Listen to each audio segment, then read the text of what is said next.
सभी को शालोम। प्रभु यीशु मसीह की दया, प्रभु यीशु मसीह की करुणा, परमेश्वर का अनुग्रह हम सभी पे बने रहे। आज मैं आपके सामने एक खूबसूरत सा संदेश लेकर आया हूँ। संदेश का नाम है कि वो अस्तित्व में है।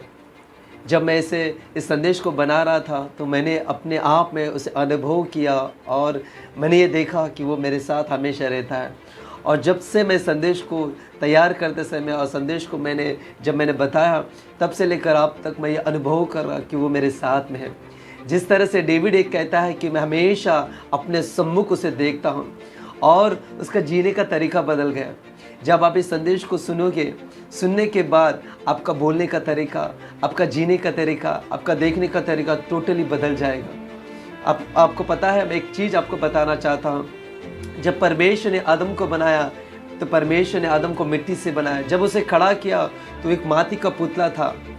जब परमेश्वर ने उसे देखा और देखने के बाद अपनी सांस उसके अंदर फूकी, और जैसे ही उसके अंदर अपनी सांस को फूकी तो माटी का पुतला अस्तित्व में आ गया। उसने क्यों पता है ऐसा किया? वो ये बता रहा है कि मैं अस्तित्व में हूँ।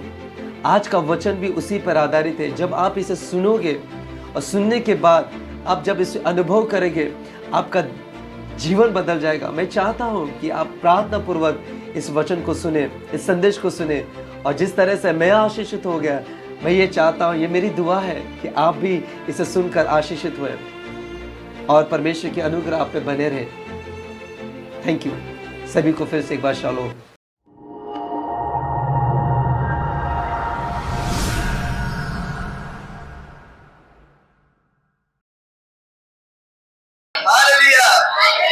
सभी को फिर से एक बार शालोम। कुछ बातें होने पर है जो अपने जीवन से बड़े संबंधित है, इसलिए मैं आपसे निवेदन करता हूं कि आप सब लोग यहाँ पर पूरे ध्यान से इसको सुनो, क्योंकि आज का वचन जब आप सुनोगे और सुनने के बाद जब आप इसको ग्रिप कर जाओगे इस वचन को, और मेरी ये दुआ है कि आज का वचन आपके खून में और आपकी हड्डियों में मिल जाए, क्योंकि मैं नहीं चाहता कि ये वचन जो है, ये वचन को उठा कर लेकर जाए। आपको नहीं पता कि वचन कितना क्रियाशील काम करता है। बाइबल ये कहती है कि बोने वाले ने बीज को बोया, और शैतान कैसा आया? तुरंत आया करके कहता है। कैसा? तुरंत आया। क्यों तुरंत आया? ताकि वो बीज को निकाल सके। मतलब वचन कितना इंपॉर्टेंट है शैतान को पता है, हमको नहीं पता। सबसे बड़ा प्रॉब्लम है, समझ पा रहे हैं? क्योंकि वो जानता है अगर ये वचन अगर आपके जीवन में बैठ गया, अगर इस वचन को पकड़ लिए तो आपको कोई हिला नहीं सकता। हालेलुया। वचन का इतना वैल्यू है। अब वचन के वैल्यू को समझा करो। समझ में आ रही मैं क्या बोल रहा हूं आपको? वचन इतना पावरफुल है, ये शैतान को पता है। क्या ये आपको पता है? या आपको पता होना चाहिए, हमें पता होना चाहिए कि वचन कितना ताकतवर है। वचन के अंदर परमेश्वर ने कहा और सारी चीजों को होते हुए हमने देखा। मतलब वचन में कितनी ताकत है। वचन एक जीवन है। हालेलुया। Praise the Lord. वचन एक, बोलो वचन एक जीवन है। हालेलुया। वचन एक अस्तित्व में है। अस्तित्व में है। आज का टॉपिक भी है, आज का टॉपिक भी वही है। उससे पहले, टॉपिक पे जाने से पहले मैं कुछ बात बताना चाहता हूँ बाइबल में से। यूहन्ना की किताब में एक स्त्री थी जो 18 वर्ष से बीमार थी। 18 वर्ष से कुबड़, क्या बोलते कुबड़ को? कुबड़ी जो होता है ना, जिसका सर बोलता है, उसको नाना प्रकार की समस्याओं से जकड़ी हुई थी, और 18 साल से उसको वो दुष्ट आत्मा उसको सता रही थी, बोल डाल कर, और वो पूरी तरह से 18 साल से झुकी हुई थी करके बाइबल कहती है। आज हो सकता है कि हम भी किसी बोझ के कारण झुके हुए हैं, अपने परिवार की जिम्मेदारी से, अपने कामों की जिम्मेदारी से। हो सकता है कोई परेशानी है जो परेशान कई सालों से आपको परेशान करे, और उसके कारण हम झुक जाते हैं। मतलब कभी कभी देखते ना, आदमी पूरे दिन से बोलता है ना, पूरा भार मेरे कंधे पर है, बोलता है सारा जिम्मेदारी मेरे कंधे पर। पुराने लोग इससे कहते हैं कि सारी जिम्मेदारी मेरे कंधे पे। जब कंधे पे जब बोझ आता तो क्या हो जाता है? ऑटोमेटिकली झुक जाता है। वो स्त्री भी 18 साल से ऐसी झुकी हुई थी, लेकिन यीशु मसीह एक दिन उसके पास आया। हालेलुया। यीशु मसीह उसके पास आया। यीशु मसीह ने देखा कि 18 साल से वो झुकी हुई थी,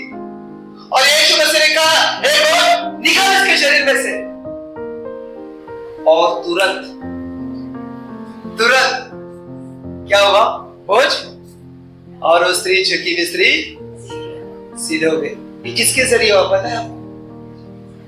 इससे पहले 18 साल से तो झुकी हुई थी, किसके कहने से वो सीधे हो गई? किसके कहने से? यीशु के कहने से। हालेलुया। मतलब वचन में सामर्थ्य है। हालेलुया। वचन में सामर्थ्य है। आज वही वचन हमारे बीच में आ रहा है। हो सकता है आप भी झुके होंगे, लेकिन आज का वचन आपको खड़ा करेगा। हर एक परिस्थिति से आपको खड़ा करेगा। वो आपको नहीं छोड़ेगा। बोलो, वो मुझे नहीं छोड़ेगा, वो मुझे नहीं छोड़ेगा। मैं फ्लेयर लगाओ बच्चे, आज का टॉपिक का फ्लेयर लगाओ। हमें यह पता होना है कि वो अस्तित्व में है, परमेश्वर का वचन अस्तित्व में है। अब वचन निकालते हैं इब्रानी की किताब 11वां अध्याय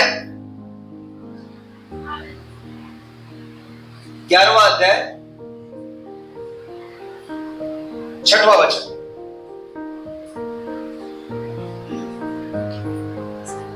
और विश्वास बिना उसे प्रसन्न करना अनहोना है। किसे विश्वास बिना किसे प्रसन्न करना अनहोना है? किसे? सब यहीं पे छोड़ो अभी इधर देखो। यहाँ पे मैं जो सवाल कर रहा हूँ उसका जवाब दो, ताकि वचन खुल सके। हाँ, फिर से पढ़ो भाई। और हाँ, विश्वास बिना, किसके बिना? विश्वास बिना परमेश्वर को प्रसन्न करना अनहोना है। किसको प्रसन्न करना अनहोना है? परमेश्वर को प्रसन्न करना अनहोना है।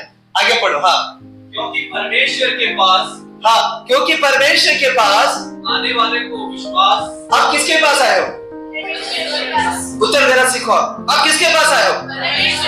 किसके पास आए हो? यहाँ पे क्या लिखा गया? हाँ, फिर से पढ़ो।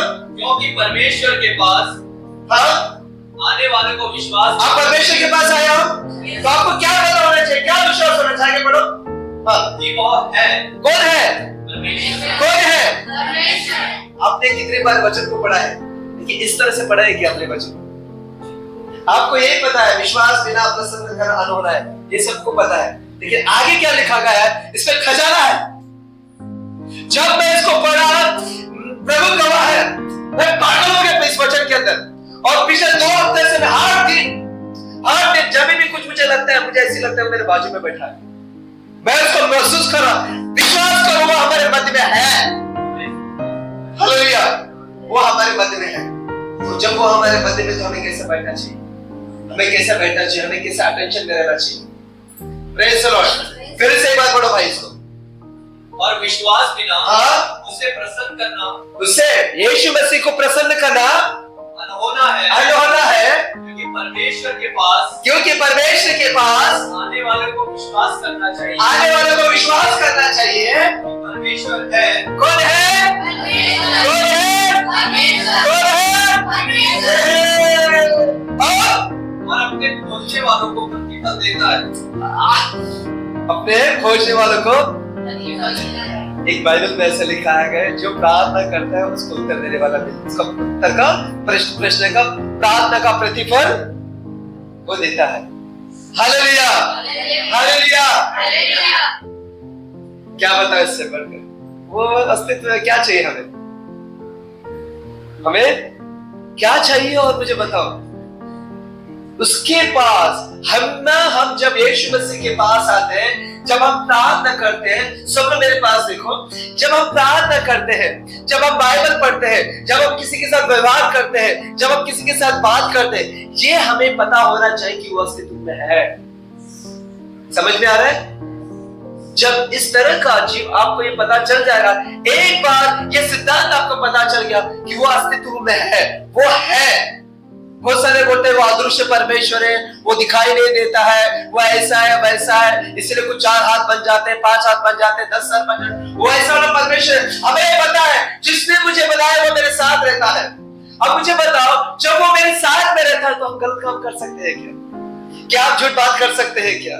क्या हम अविश्वास पना कर सकते हैं? वो लिटरली कहता है विश्वास बिना प्रसन्न करना अनहोना है। मेरे पास आने वालों को मुझ पर विश्वास करना पड़ेगा। कौन कह रहा है ये बातें? कौन कह रहा है? कौन कह रहा है? यीशु मसीह कह रहा है। अब किसके पास आए हो? तो आपको क्या पता होना है? वो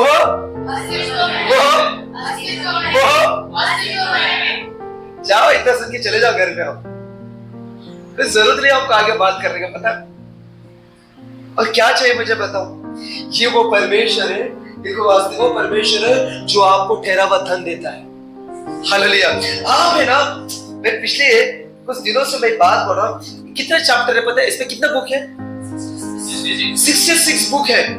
आप जब बाइबल को पढ़ोगे ना, हर एक वचन, इसमें अनेक वचन है, इसमें ध्यान से सुनो मैं क्या बोल रहा हूँ। ये 66 बुक है, इसमें हर एक वचन किसी और के लिए नहीं, आपके लिए लिखा हुआ है, ये मेरे लिए लिखा हुआ है। हालेलुया। इसकी योजना देखो ना, आप हैरान हो जाओगे। बाइबल में एक जगह पे लिखा है, मेरी शांति तुम्हें मिले, मेरी शांति तुम्हें मिले। क्यों? अरे भाई, इसलिए ताकि तेरा मन शिथिल रह सके, तेरा मन और तेरा हृदय मुझ में मसीह के अंदर सुरक्षित रह सके। किसके लिए वचन है? शांति क्यों दे रहा हूं? ताकि मेरा हृदय, मेरा मन, हम उसमें सुरक्षित रह सके, ताकि हमारा हृदय भटके नहीं। अब बोलता है, मैं तुम्हें धन और ऐश्वर्य से भरूंगा। किसको भरेगा? किसको? मैं तुम्हें आनंद और शांति दिया जाएगा। किसको? मैं तुम्हारे लिए वादा गया, मैं तुम्हारे लिए गाड़ा गया। किसको? किसके लिए? यीशु मसीह के कोड़े खाने से कौन जगे हुए? देखो कितना वचन निकाल के दूं मैं आपको। हर एक चीज, हर एक चीज सिर्फ मेरे लिए। वो बोलता है मुझ पर विश्वास कर। क्या बोलता है?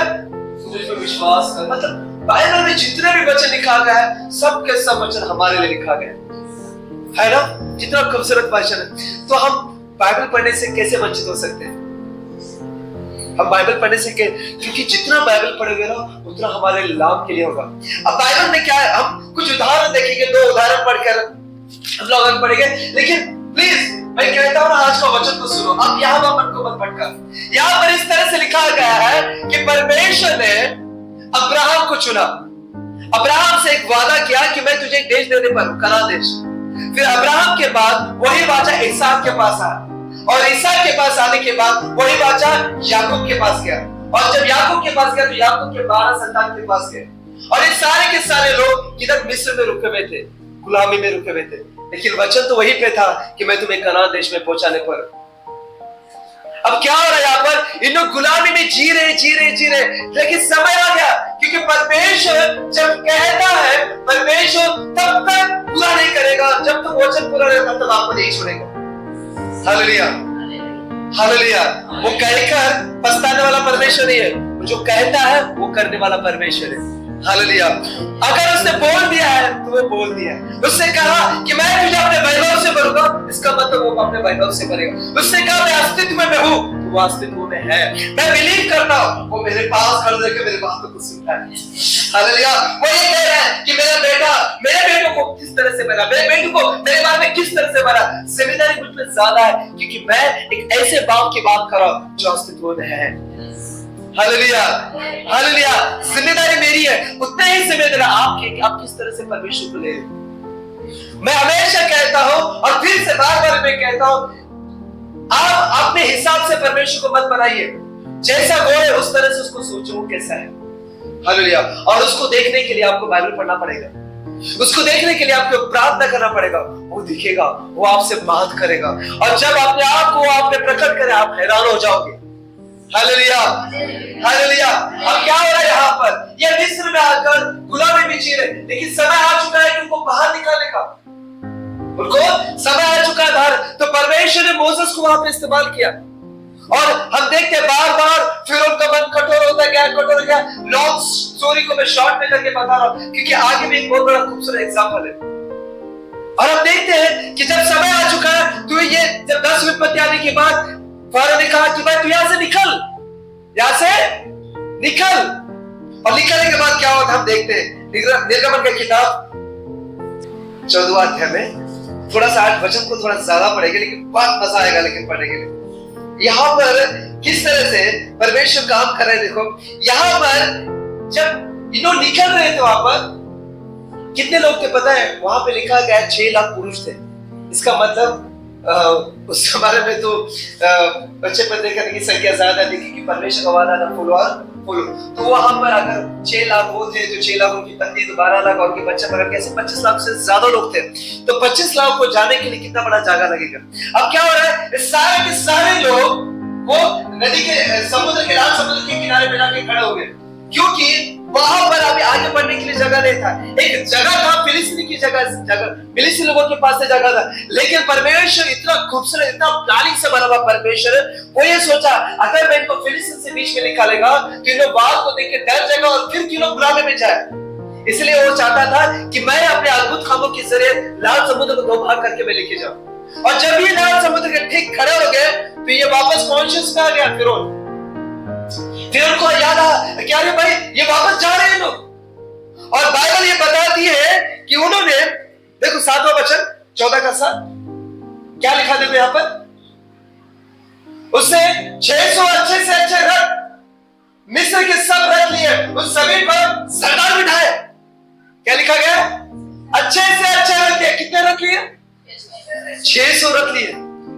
रथ अपना एक घोड़ा वाला रथ रहे तो उनको क्या बस 7-7 10-10 घोड़े लगे हुए रथ रहते वहां पे। तो ये रथ धीरे चल रहा है कि स्लो चल रहा है, स्पीड में चल रहा है। अब यहाँ पर समुद्र के ठीक जगह आके खड़े हो गए लोग, समुद्र के पास आके खड़े हो गए और पीछे से रथ आ रही है वहां पर। और रथ के ऊपर वहां पे लिखा गया अच्छे से अच्छा रथ। कोई रथ है ना, मतलब कोई कमजोर वाला रथ नहीं लिए, अच्छे से अच्छा रथ। क्यों अच्छे से अच्छा रथ लिए लोग ने? फिरौन ने इसे क्या देखा, फिरौन ने परमेश्वर के अस्तित्व को देखा क्योंकि वो 10 विपत्तियों में किस तरह से परमेश्वर के जीवन में काम किया ये फिरौन ने देखा है। हालेलुया, विश्वास करो जब आपके जीवन में जब काम होगा ना आपका पड़ोसी ये जान लेगा इसके साथ में परमेश्वर रहता है। जिस तरह से यूसुफ काम कर रहा था तो पोतीफर को पता चल गया इसके साथ में परमेश्वर है। हालेलुया, जब दानियल काम कर रहा था नबूकदनेस्सर को पता चल गया इसके साथ में परमेश्वर है। वैसे ही हम भी काम करेंगे तो ये लोगों को पता चले इसके साथ में परमेश्वर है। हालेलुया, ये जानता था ये कोई साधारण लोग नहीं है, ये गुलामी में तो रही है लेकिन ये साधारण लोग नहीं है, ये साधारण लोग नहीं है, ये कुछ स्पेशल लोग हैं, इनके साथ में परमेश्वर रहता है। तो इसने अपने बल लगाने की कोशिश की, अच्छे से अच्छे रथ पर मिस्र के सब रथ लिए उस सभी पर सरदार बिठाए करके कहता है। मतलब एक भी व्यक्ति नॉर्मल नहीं था, सबका सब सरदार थे वहां पर। क्या बात वहां पे लिखा गया और वो लोग सब लेकर चल रहे वहां पर, आगे बढ़ रहे जैसे बढ़ गए उनके पास करीब आगे खड़ा हो गए, सारे लोग पैनिक हो गए, सब लोग परेशान हो गए। आगे समुद्र, पीछे फिर उनकी सेना, मतलब ज्यादा दूरी नहीं थी उनके पास। इन्होंने देखा, अब देखो बाइबल में लिखा गया है, आगे पढ़ो बेटा, 8 लिखा लो क्या लिखा। और यहोवा ने मिस्र के राजा फिर उनका मन कठोर कर दिया, इसलिए उसे इस्राएलियों का पीछा किया, परंतु इस्राएली तो बेढके थे। देखो आगे बढ़ो, बेटे निकल चले जाते थे, आराम से निकल रहे, आराम से निकलते, उनके पीछे फिरौन आ रहा है। तब पर फिरौन के सब घोड़ों रथों और सवारों समेत मिस्र सेना ने उनका पीछा करने उनके पास गए और समुद्र के किनारे पर डेरे डाले पड़े थे जहां वो पहुंची। और ये सब लोग, और जैसे ही इन्होंने देखा और देखकर मिस्र के लोग डरने लगे कि क्या हो रहा है यहाँ पर, अब तो हमारे पीछे आ रहा है। और इन्होंने कुरकुर शुरू किया इन्होंने, आपको पता है कुरकुर, अरे भाई हम लोग तो वहीं पे गुलामी में मर रहे थे, तू कहाँ हमें जंगल में लेके के मरवा रहा, कहाँ रेगिस्तान में मरवा रहा, कहाँ समुद्र में मरवा रहा तू। इस तरह के थे। हम जब बाइबल में देखते हैं 18वां वचन देखो, क्या 19वां वचन, क्या वचन, पूरा अध्याय पढ़ेगा तो मजा आएगा। लेकिन देखो अब क्या कहता है, जब मोसेस जब बात कर रहा है तो बोलता है यहोवा आप ही तुम्हारे लिए लड़ेगा। कौन लड़ेगा, कौन कह रहा है, मोसेस कर रहा है उससे। जब ये लोग जाकर कह रहे हैं मोसेस अब तो हम मर जाएंगे, अब अच्छा ही नहीं गुलामी में तू क्यों नहीं कर रहा है, ये प्रार्थना करके कहता है यहोवा आप ही तुम्हारा लड़ेगा। ऐसा कैसे कह सकते हैं यहोवा आप लड़ेंगे, क्योंकि मोसेस ये जानता था कि परमेश्वर अस्तित्व में है। हालेलुया, ये परमेश्वर जानता था कि वो अस्तित्व में है, इसलिए बोलते ना तेरी किस्सा निर्णय होकर कहने लगा ये लड़ाई परमेश्वर लड़ेगा, इसलिए तुम चुपचाप रहो। तब यहोवा ने मूसा से कहा तू क्यों मेरी दुहाई दे रहा है, इस्राएल को आदेश दे कि यहाँ से कूच कर। कौन बात कर रहा है देखो। तब यहोवा ने मूसा से कहा, हालेलुया। पूरे पुराने बाइबल में देखो, यहोवा ने कभी भी अपने आप को प्रकट नहीं किया, केवल उसकी आवाज प्रकट हुई। लेकिन मानो इस तरह से बात कर रहा है, वो समझ गया आवाज आ रहा है तो मेरे सामने वो खड़ा भी है। वचन जब हम बात करते हैं तो हमें पता होना चाहिए कि वो है। हालेलुया, वो है। और 19 में लिखा तो क्या लिखा गया? तब परमेश्वर का दूत जो इस्राएल सेना के आगे के चला, बड़ा खूबसूरत था। 25 लाख लोगों को अगुवाई करने के लिए जैसे मोसेस ने कहा, समुद्र दो भाग हो गया, क्योंकि ये परमेश्वर जानता था कि अगर समुद्र में जाए तो डर जाएगा। करके परमेश्वर ने अपने स्वर्गदूत को वहां पे भेजा। कितना ख्याल रखते थे तुम्हारा। तब परमेश्वर का दूत जो इस्राएल सेना के आगे के चला करता था, है ना, एक लीडर बन के आगे चला, चलो मेरे साथ। उन दिनों के अंदर मिस्र के साथ चल रहे थे, इन दिनों के अंदर परमेश्वर का दूत हमारे आगे के चल रहा है। वो हमारे मार्गों को तैयार कर रहा है। Hallelujah, praise the Lord. तब परमेश्वर का दूत जो इस्राएल सेना के आगे चला करता था, जाकर उसके पीछे हो गया करके कहता है। क्यों पीछे हो गया पता है? क्योंकि पीछे फिरौन की सेना थी। Hallelujah, praise the Lord. क्या केयर करता है ना, पहले समुद्र में उनके आगे के चल रहा है, और जैसे फिर उनकी सेना आ रही है तो उनके पीछे पीछे हो गया। बादल का खंभा उनके आगे के हट कर उनके पीछे चल गया। इस प्रकार वो मिस्रियों की सेना और इस्राएल की सेना के बीच में आ गया। किधर आ गया? किसके बीच में आ गया। अरे मैं आपसे कहता हूँ, हमारे सामने कितने भी बड़ा दुश्मन क्यों ना खड़ा हो, कोई बीमारी क्यों ना खड़ा हो, कोई गरीबी क्यों ना खड़ा हो, कोई कर्जा क्यों ना खड़ा हो, कोई परेशानी क्यों ना खड़ा हो, आपके लिए गुड न्यूज़ है, लेने से वो आपके और आपके समस्या के बीच में आ जाता है। हालेलुया, वो आपके और आपके समस्या के बीच में आके खड़ा हो जाता है। क्यों पता है? वो उपस्थिति में है, वो अस्तित्व में है, वो अस्तित्व में है, वो अस्तित्व में है, तभी तो बीच में आके खड़ा हुआ। बादल और अंधकार तो हुआ, तो भी उससे रात को उन्हें प्रकाश मिलता रहा। ये कैसा परमेश्वर है। और हम बाइबल में आगे देखते हैं, ये आगे चले गए। और कभी कभी आपने सोचा, इनमें अगर आपको किसको देखना रहेगा तो ज्यादा 100 या 150 या 200 फुट पे हम किसको देख सकते हैं। इसके आगे और रहेगा तो हमें दिखाई नहीं देगा। मतलब ये लोग पास में एक पीछे थे, ज्यादा दूर रहे थे। 25 लाख लोग ना दौड़ रहे ना कुछ कर पा रहे, कैसे जा रहे रात में? और कैसे 25 का 25 लाख लोग? और वो देखो, ध्यान में रखो, कोई भी खाली नहीं जा रहा था वहां पे। उनके पास गाय थे, बैल थे, ऊंट थे, उनके पास सोना था, चांदी था, जो उन्होंने लिया है सब कुछ। आपके गुड न्यूज़ में आपको बताता हूँ, इसलिए मेरा विषय नहीं है, फिर मैं आपको बताता हूँ। जो आज आप लोग बोलते हैं ना हमारे पास कुछ भी नहीं है, हमारा कैसा होगा आगे, आपके लिए मैं बताता हूँ। अब्राहम जब आया था ना, तब वो खाली आया हुआ था, लेकिन जब गया ना, वो भर कर गया। संसार के लोग ये कहते हैं खाली हाथ आए थे, खाली हाथ जाएंगे। इस संसार के लोग, हम लोग डिफरेंट, हम खाली आए थे, भर के जाएंगे। हालेलुया, और किसी को रख के भी जाएंगे हम लोग। अब्राहम खाली आया था, हम देखते अब्राहम भर कर गया। इसहाक अकाल के समय में खाली था, हालेलुया, लेकिन उसी अकाल में वो भर गया करके बाइबल कहती है। याकूब अपने मामा के पास, लाबान के पास खाली गया था, लेकिन जब से मामा के पास से गया तो भर कर निकला करके बाइबल कहती है। जोसेफ जब गया था मिस्र के अंदर, गुलामी में खाली बन कर गया था, लेकिन जब वहां से निकला भर के निकला। और इस्राएल लोग गुलामी में जी रहे थे, जब इस्राएल गुलामी से बाहर जा रहे थे, कभी देखे गुलामी भर करती है। बाइबल का एक इकलौता वचन ऐसा है, अगर आप गुलामी में रहेंगे ना तो परमेश्वर वहां से निकल जाओ। हालेलुया, ये सब भरे हुए लोग थे, कैसे जा रहे थे हम लोग? बाइबल कहती है कि मूसा की बहन गाना गाते जा रहे, कोई नाचते में जा रहे, मतलब एंजॉय करते हुए जा रहे थे। उनको किसी प्रकार का डर नहीं था। क्यों पता है? क्योंकि उनको यह पता चल गया कि परमेश्वर अस्तित्व में है। हालेलुया, उनको यह पता चल गया कि वो अस्तित्व में है। और आगे चल के देखिएगा तो क्या हुआ, परमेश्वर ने, अभी ये मुझे बताओ, जब फिरौन वहां पे जा रहा था तो फिरौन भी उनके पीछे पीछे था, लेकिन उसको छू नहीं मारा। क्यों पता है? बादल उनके सामने खड़े थे, स्वर्गदूत को परमेश्वर ने उधर खड़ा कर दिया था, और वहां पर स्वर्गदूत को मैं विश्वास करता हूँ, स्वर्गदूत को बताया गया है, हे स्वर्गदूत एक भी व्यक्ति मेरे लोगों का बाल को भी छू न सकेगा। और हम देखते हैं वो बीच में तो आ गए, लेकिन पानी वापस बंद हो गया और पानी के अंदर ही वो खत्म हो चुका है। ये परमेश्वर को जब हम अस्तित्व में देखते हैं तो ये पता आपको चल जाना चाहिए कि जो समस्या से हम जूझ रहे हैं वो समस्या एक दिन उसी समुद्र के अंदर डूब जाएगा। आपको ढूंढने पर भी वो आपको दिखाई नहीं देगा। ये हमारा परमेश्वर है, कितना खूबसूरत परमेश्वर। एक उदाहरण मैं बताता हूँ, एक स्टोरी में बताता हूँ, ये बाइबल के रिलेटेड नहीं है, मैंने सुना है, मैंने पढ़ा हुआ स्टोरी है। एक पंछी एक जगह पे बैठा हुआ था जिसके पंख नहीं थे, जिस पूरे से जख्म से भरा हुआ था और बड़े हताश, बड़े निराश में बैठा हुआ था। और उसी जगह पर एक सेवक वहां से जा रहा था। सेवक को पंछी बुलाया, अरे सेवक तू तो प्रार्थना करने वाला है ना, तू चर्च में जाने वाला है ना? और बोलता हाँ मैं तो चर्च में जाने वाला।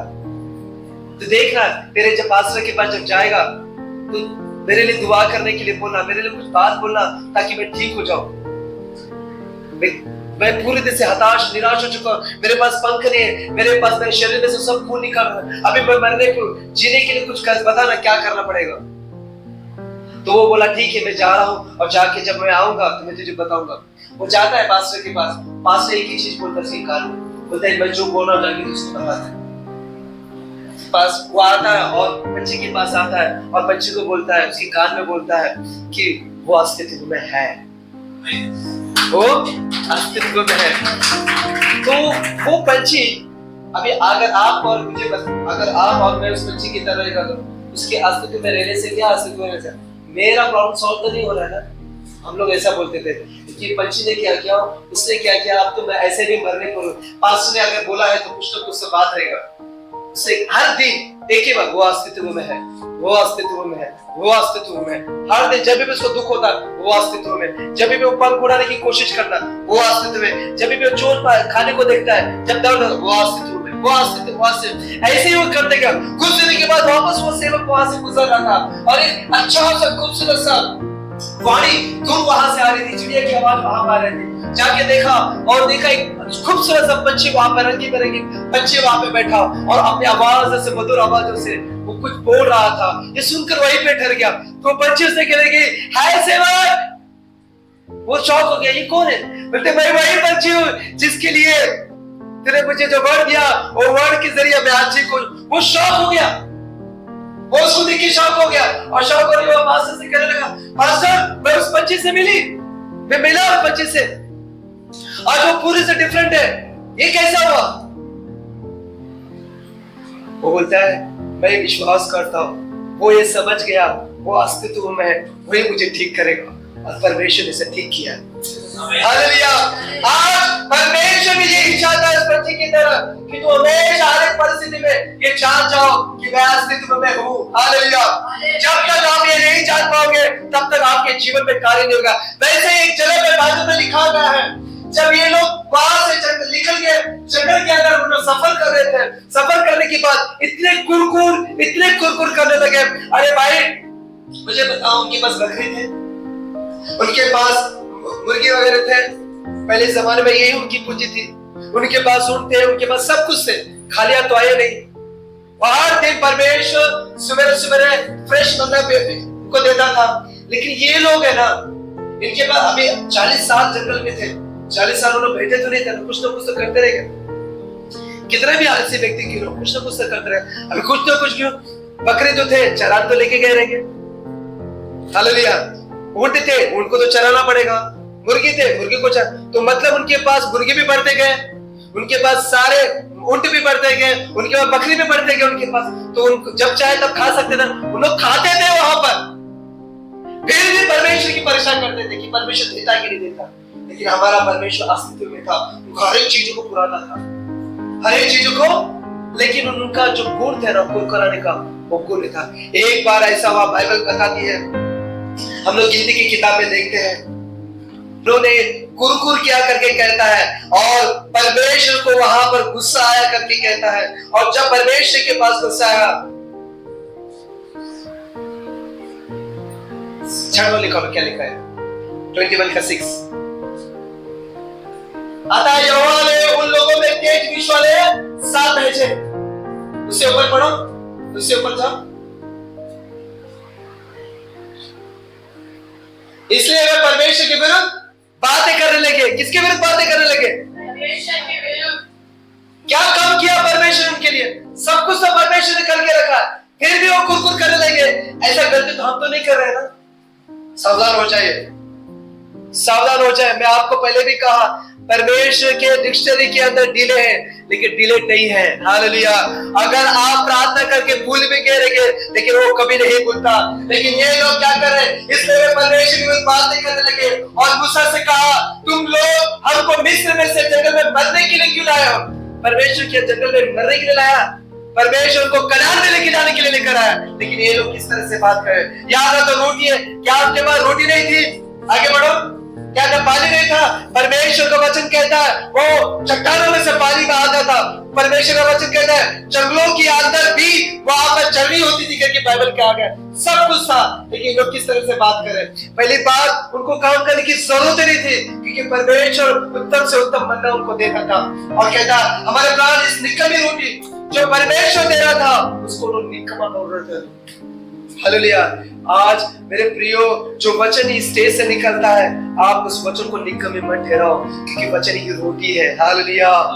Praise the Lord. इसलिए आज का वचन को आप पूरा दिल में पकड़ के रखो, क्योंकि आज अगर वचन को आप क्लिक कर जाओगे तो मैं विश्वास दिलाता आपको, क्योंकि जो अनुभव मैं कर रहा हूं वो अनुभव आप भी करेंगे। आपका जीने का तरीका, आपका बोलने का तरीका, आपका रहने का तरीका बदल जाएगा। आमीन। हालेलुया। मेरी दुआ है खुदावंद आज का वचन हमारे जीवन के अंदर, हमारे खून में, हमारे हड्डी में मिल जाए, हम इसे कभी नहीं भूल पाए। क्या? ताकि ये वचन के जरिए हमारे बोली, हमारे सोच, हमारा वचन, हमारे विचार बदल जाए। यहाँ पे ऐसे लिखा गया है, अतः यहोवा ने उन लोगों में तेज विष वाले सांप भेजे जो उनको डसने के लिए, और बहुतों से इस्राएल मर गए करके कहता है। बाइबल ये बताती है कि वहां पर विष वाले सांप भेजे और सारे लोगों को डसते गए और वो मरते गए। आगे 7। तब वही लोग, जो लोग बच गए, तब लोग मूसा के पास जाकर कहने लगे। क्या कहने लगे? देखो, हमने पाप किया, हमने पाप किया कि हमने यहोवा और उसके विरुद्ध में बातें की। यहोवा से प्रार्थना कर। क्या प्रार्थना कर? देखो क्या लिखा गया यहाँ पर, यहोवा से प्रार्थना कर कि वो साहबों को हमसे। आज मैं आपसे कह रहा हूं, उन दिनों के अंदर को क्या प्रॉब्लम था? सांप डस रहा था। तो लोग क्या बोल रहे थे कि सांप को हमसे दूर कर, है ना? आज हम क्या बोल रहे हैं? प्रभु जी, आज हम कर्ज से लथपथ हो रहे हैं। परमेश्वर, प्रभु जी, हम गरीबी में जी रहे। राजा, आज हमारे बॉस सही तरीके से काम नहीं कर रहा है। राजा, बीमारी परेशान कर रहा है, इससे हमें दूर कर, हमें इसे दूर कर। ऐसी प्रार्थना करते हैं हम लोग। इससे उन्होंने भी ऐसे कहा। देखो परमेश्वर का काम करने का तरीका कैसा है, क्यों पता है? क्योंकि वो अस्तित्व में है। अब देखो आगे क्या लिखा गया है। यहोवा ने मूसा से कहा, एक तेज वाले विष वाले सांप की प्रतिमा बनाकर खंभे में लटका, तब जो सांप से डसा हुआ उसको देख ले, वो जीवित बचेगा करके कहा। वो जीवित बचेगा। इनका प्रॉब्लम क्या था? वो कह रहे हैं, मूसा जाके परमेश्वर से कह, जो सांप हमें डस रहा है उसको हमसे दूर कर। और परमेश्वर कैसे बात कर रहा है वहां पे? परमेश्वर किस तरह? और यहोवा ने मूसा से कहा, एक तेज विष वाले सांप की प्रतिमा बनाकर खंभे पर लटका, तब जो सांप से डसा हुआ उसको देख ले, वो जीवित बचेगा। और 9 पे लिखा गया है, मूसा ने पीतल का एक सांप बनवाकर खंभे पर लटकाया, तब सांप के डसे हुए में से जिसने पीतल के सांप को देखा वो मर गए, वो बच गए।